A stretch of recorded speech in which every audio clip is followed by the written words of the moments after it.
Quand je vais en voyage, mon bâton à la main, nu pieds sans équipage, mes soucis sans chagrin, je marche en grande pompe, comme un roi dans sa cour, à son de trompe-trompe, trompe, vive le Saint-Amour. Je cours parmi le monde comme un enfant perdu, j'ai l'humeur vagabonde, tout mon bien est vendu, avare je vous trompe, j'enlève le veille à son de trompe-trompe, trompe, et sans être voleur. En Dieu je me sens maître, l'univers m'appartient, qui voudra me connaître doit quitter ce qu'il tient. Je marche en grande pompe, comme un roi dans sa cour, à son de trompe-trompe, trompe, vive le Saint-Amour. Je vais de branche en branche comme un petit oiseau, jamais mon cœur ne penche car je suis sans fardeau. Je marche en grande pompe, comme un roi dans sa cour, à son de trompe-trompe, trompe, vive le Saint-Amour. J'ai sans père, sans mère pour ce que j'ai quitté, j'ai sans sœur et sans frère remplis de charité. Je marche en grande pompe, comme un roi dans sa cour, à son de trompe-trompe, trompe, vive le Saint-Amour.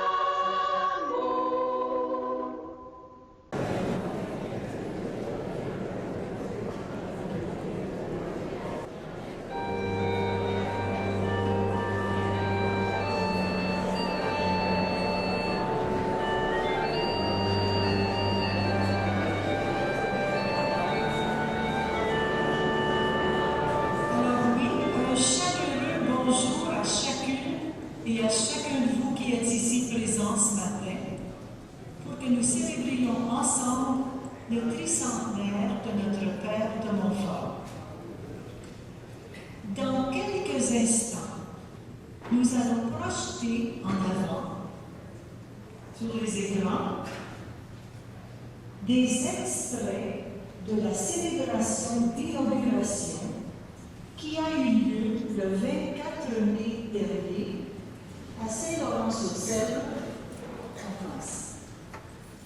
C'est donc l'occasion pour nous tous et toutes ici ce matin de vivre un moment intense de communion, en route donc, pour Saint-Laurent-sur-Sèvre. Maintenant, l'extrait du frère John Calaratial, supérieur général des frères de Saint-Gabriel.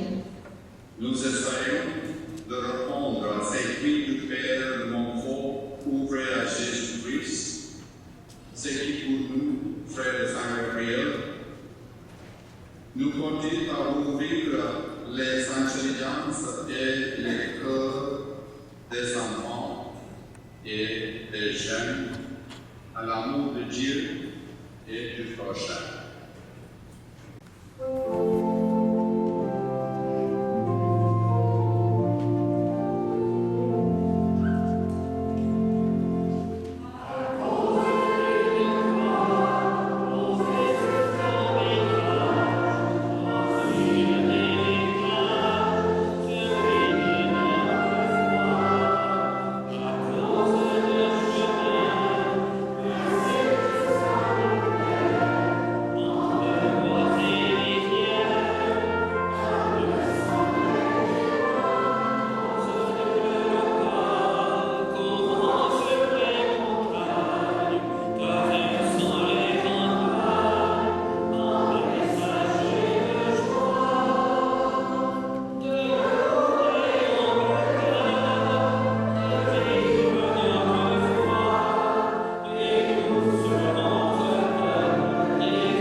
Par ce chant du gloire à Dieu, exprimons la louange, la reconnaissance de tous ceux et celles qui ont partagé l'expérience spirituelle de Montfort depuis 300 ans.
Chacun et chacune de vous, et vous tous ensemble, je rends grâce à Dieu pour le don admirable qu'il nous a fait en nous donnant Louis-Marie Grignon de Montfort.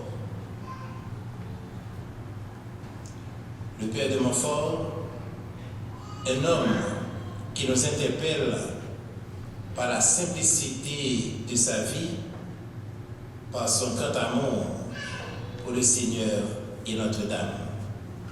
Comme le pape François, le père de Montfort nous apprend à aller aux périphéries, à voir la misère du pauvre, à aimer le pauvre. Oui, des pauvres, il y en a beaucoup aujourd'hui. Comme le pape François, le père de Montfort, dans sa pratique missionnaire au cœur de feu, a voulu une église en sortie.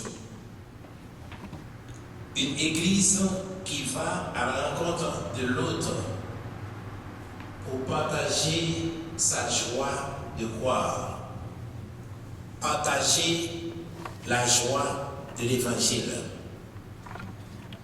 Nous, membres de la famille Montfortaine, en inaugurant la série d'événements devant marquer ce tricentenaire de la naissance bienheureuse au ciel du Père de Montfort, nous sommes appelés à être davantage des missionnaires joyeux.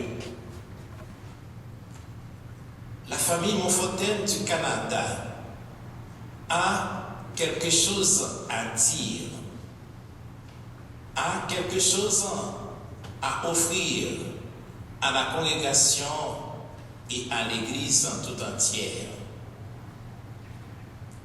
Nous ne devons pas mourir avant l'heure.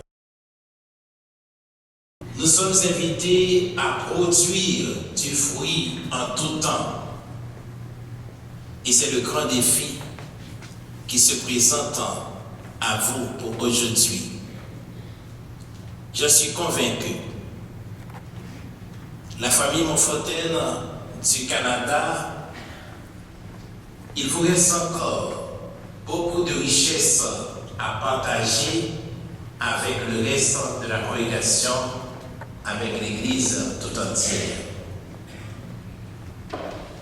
Aujourd'hui, notre regard est tourné vers le Père de Montfort, un missionnaire apostolique extraordinairement zélé, rayonnant et efficace. Un homme d'une grande vision. Vivre proche des pauvres, se laisser évangéliser par les pauvres, par les gens qui souffrent, par les blessés de la vie. Aujourd'hui, en cette fête du cœur immaculé de Marie, demandons à Notre-Dame de nous accompagner pour mieux comprendre l'essentiel de la spiritualité du Père de Montfort et pour le mettre en pratique. Toi qui es l'origine de toute vocation et la source de toute fidélité, nous te présentons la règle primitive des filles de la sagesse.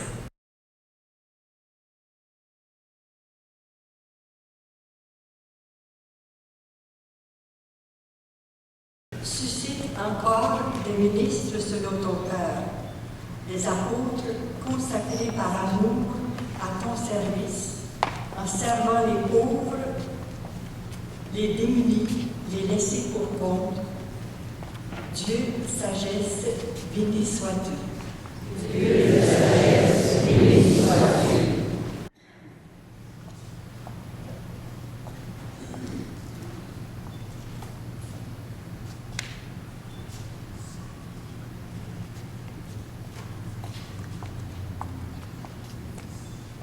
Toi qui as voulu commencer le mystère de notre salut par la Vierge Marie, nous te présentons ce long chapelet, une prière qui tient ensemble les mailles de nos activités quotidiennes.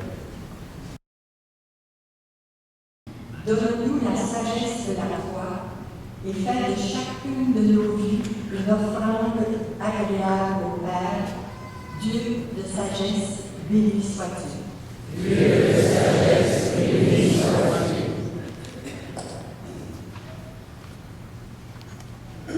Seigneur, toi qui nous rassembles des différentes nations en une seule famille montfortaine qui t'est consacrée, nous t'offrons ce pain, ce vin, les fruits de nos activités sur cette terre. Prions encore le Seigneur. Seigneur, toi qui as embrassé le cœur de Sainte Marie, le désir par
Gruber.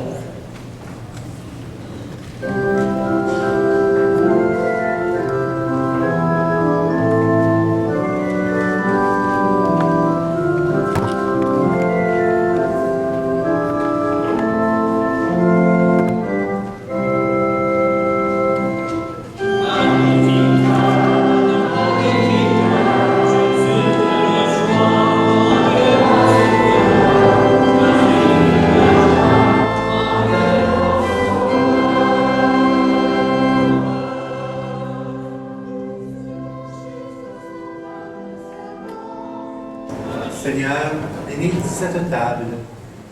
Bénis ceux et celles qui l'ont préparée. Bénis les dames aux doigts de feu qui ont préparé les tables, monté les tables. Seigneur, nous te demandons de nous bénir au nom du Père et du Fils et du Saint-Esprit. Amen.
Du monde moderne les salue. Nous allons leur laisser la parole. Ils ont et elle a un message bien spécial venu directement du ciel à nous communiquer. J'ai pris une humeur vagabonde pour sauver mon pauvre prochain. Je suis arrivé au Canada par mes confrères missionnaires en 1883. C'était à l'époque où on chassait les religieux de la France. Chose curieuse et coup de la Providence, celui qui nous a invités était un bon sulpicien, à l'époque curé de la paroisse Notre-Dame à Montréal, M. Rousselot. Mais nous sommes allés dans un autre diocèse, celui d'Ottawa, accueilli par Monseigneur Duhamel à l'époque. On nous avait demandé, pas tellement pour les pères Montfortin, mais surtout pour les frères Montfortin, parce que c'était en vue d'un orphelinat agricole. Et on nous envoyait, comme dirait notre peuple actuel, que j'ai vu en prophétie, au périphérie du monde, semé de la semence sur des rochers et des roches et des pierres, et nos bons frères ont réussi à bâtir un bâtiment, un orphelinat, et ça a été notre première implantation dans le Québec, mais appartenant au diocèse d'Ottawa. Lorsqu'il y a une présence montfortaine à quelque part, il y a toujours un cri du cœur. Ô sagesse, venez!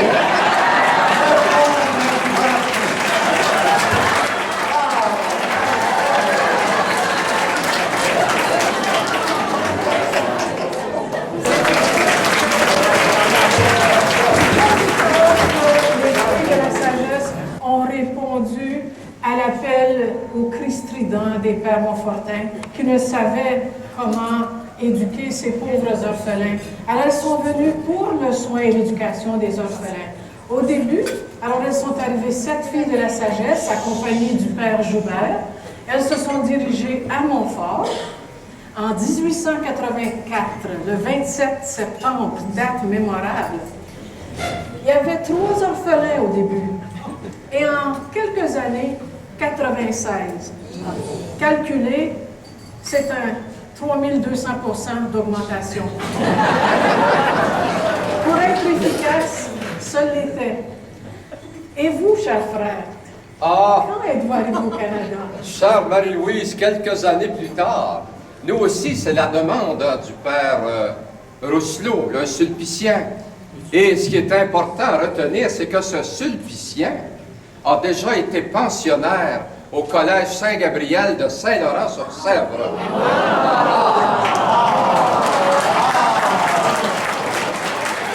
À grands cris, il demandait des frères. Mais figurez-vous qu'en même temps aussi, il y a eu une correspondance entre le supérieur des Montfortins, ici au Canada. Si je ne me trompe pas, c'est le frère Frenans, le père Frenans, qui entreprenait une correspondance avec les frères de Saint-Gabriel pour qu'ils viennent. Toujours est-il qu'en septembre 1888, 6 frères de Saint-Gabriel arrivaient au Canada, tout costumés comme je le suis, et ils prenaient en charge l'orphelinat Saint-François-Xavier de Montréal.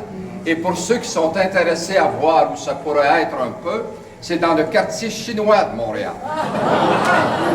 Alors voilà le début des frères de Saint-Gabriel au Canada, 1888. Formidable.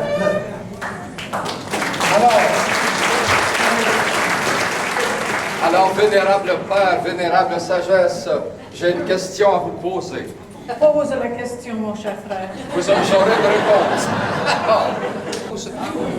Et nous qui sommes, disons, déjà au ciel, il faudrait peut-être faire un tour dans la salle pour que les gens puissent sentir un peu le ciel en nous.